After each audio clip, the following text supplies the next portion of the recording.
JORRI, how we doing, mate? I'm doing okay, guys. How about you? Yeah, you know, it's a tough one. Tough one to take. It's hurting today, but like it has been for the last couple of months. You know, we're seeing our season, our football club dying in front of our very eyes, like we've seen for many years. But 15th in the league and losing to a team below us. I mean, it's just. I never thought it could get as bad as this after seeing, you know, Spurs get to a Champions League final under Pochettino. But look, here we are, and what kind of sense can you make out of it? Well, I mean, you know, so you know, Ben and Samir, I'm sure you know as well that I was pretty quick to kind of think Ants was sussed out in the league in general, and that things weren't quite right. I went through a whole thing where I basically became convinced that we're not going to get any silverware or whatever, which is maybe what we were focusing on at that point with ants. However, at one point I kind of turned also and became strongly ants in because I thought because like this fan base and this club is so split and so broken by the drought now that I thought, okay, what's the lowest denominator for success? What's the lowest that I can say can be success? And I said to myself, well, that's going to be having a project, defining a project, and completing that project. Whether it's going to be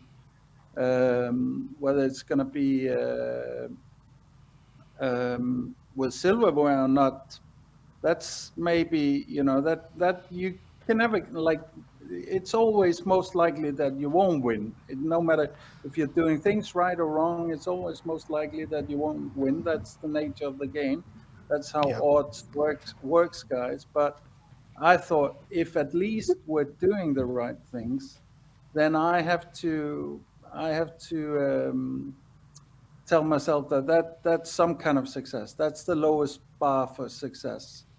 Then, of course, we see the backing this summer and so on. Then I see, well, the club is doing its usual thing, really. Even though, in general, I'm happy with recruitment. I do think we have a really good base for a squad. I don't think we need much in terms of players.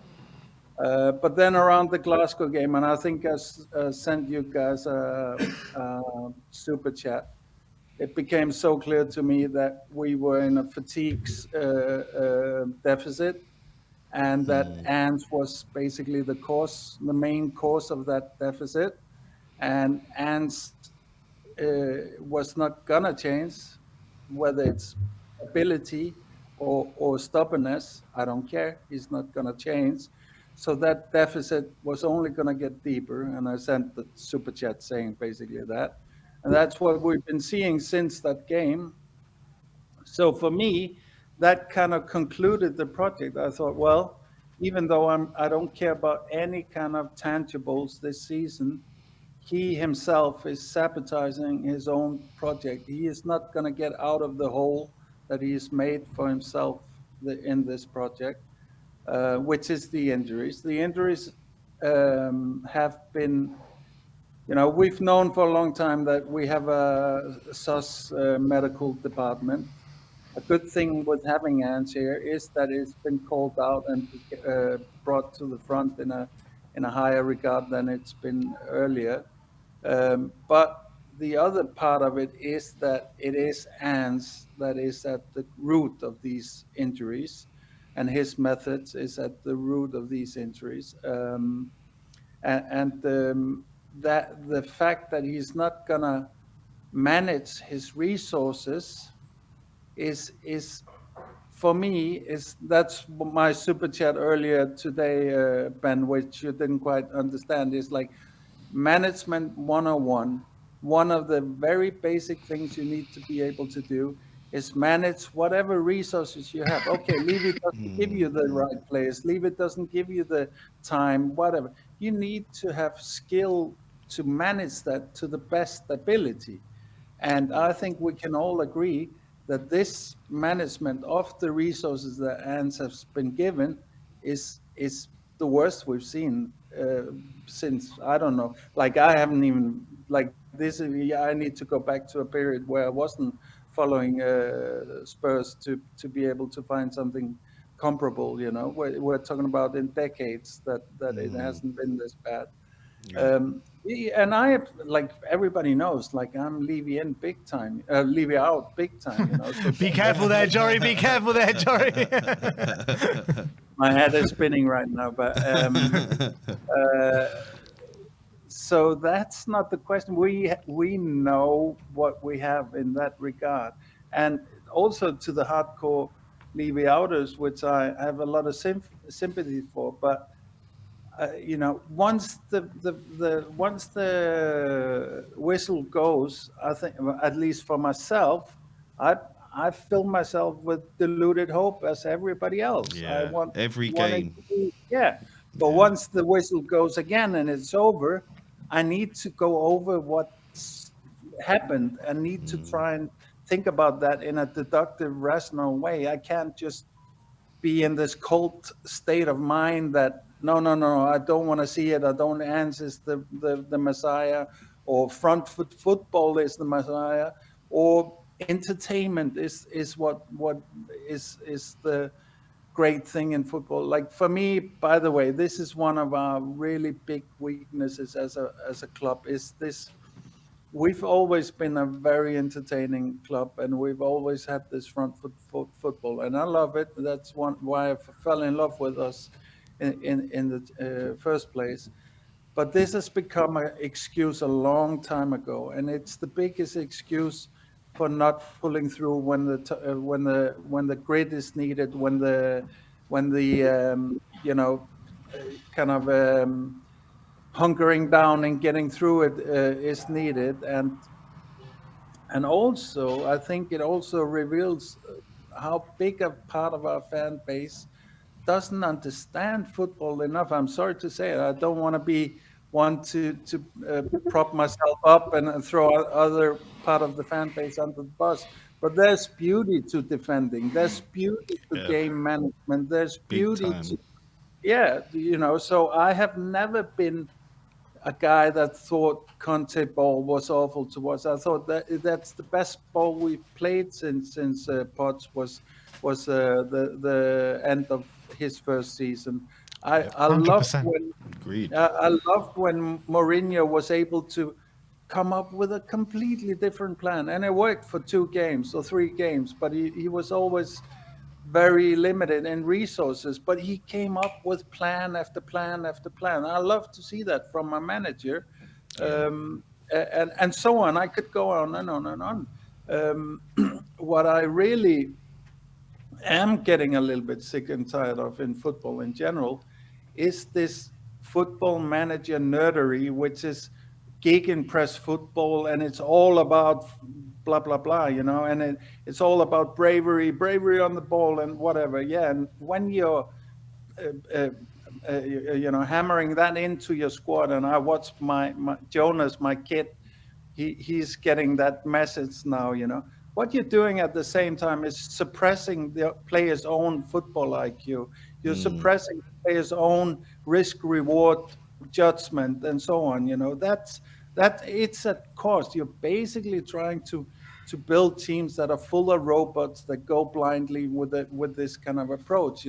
This is not what the Contes and the Mourinhos and maybe more defensive, pragmatic managers do. They are more reliant on the player's judgment. And for me, whether you're playing front football, for me, for example, Slot is a revelation in football now, because he is exactly saying this. Yes, we need to be able to play the gegenpress and whatever, but you need to make a call.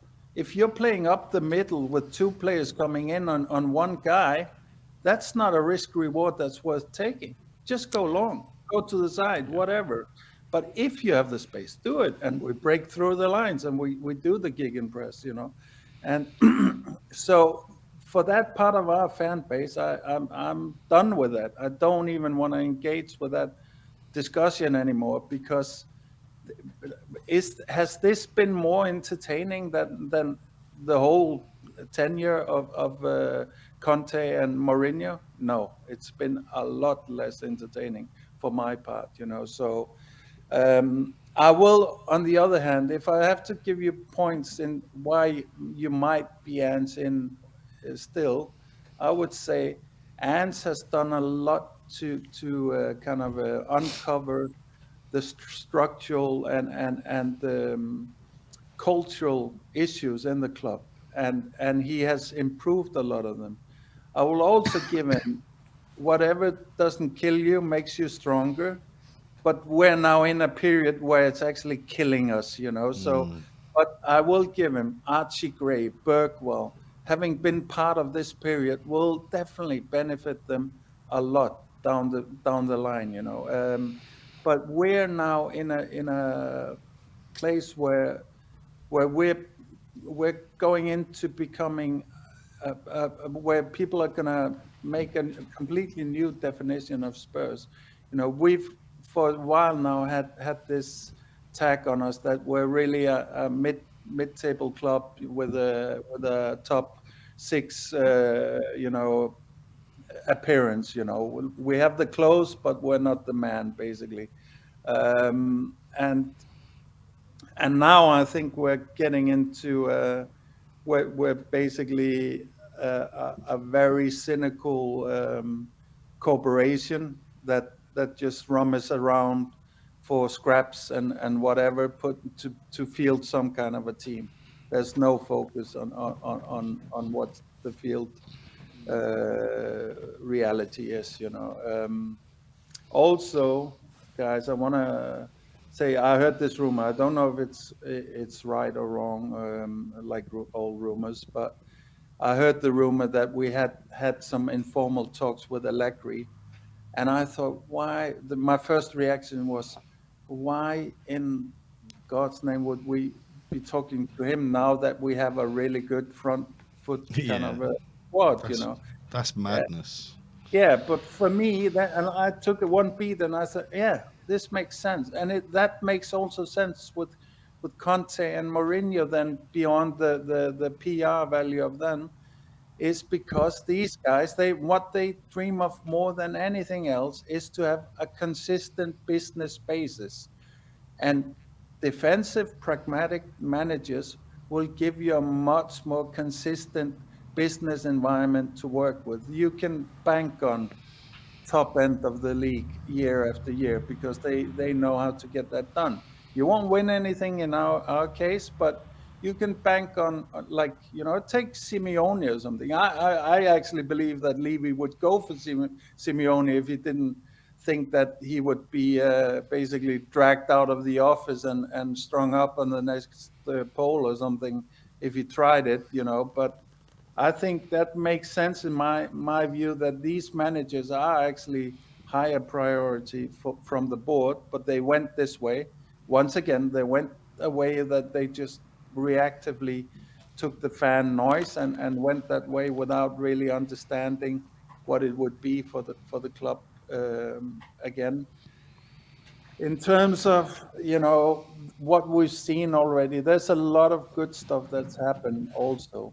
So I do think there's a lot to be salvaged still. I'm most fearful that we're going to lose players in terms of injuries, in terms of belief, in terms of wanting out of the club. You know, we've already heard a little bit of worrying sounds around Kulusevski. You know, even though he's not going anywhere, I do understand that.